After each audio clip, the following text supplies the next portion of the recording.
కడప జిల్లాలో వైసీపీ నేతల భూ కబ్జాలపై అరెస్టులు మొదలయ్యాయి.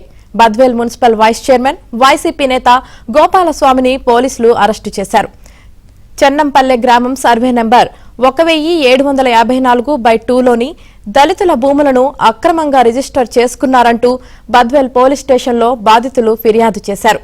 దీంతో గోపాలస్వామిపై పోలీసులు ఎస్సీ/ఎస్టీ కేసు నమోదు చేశారు.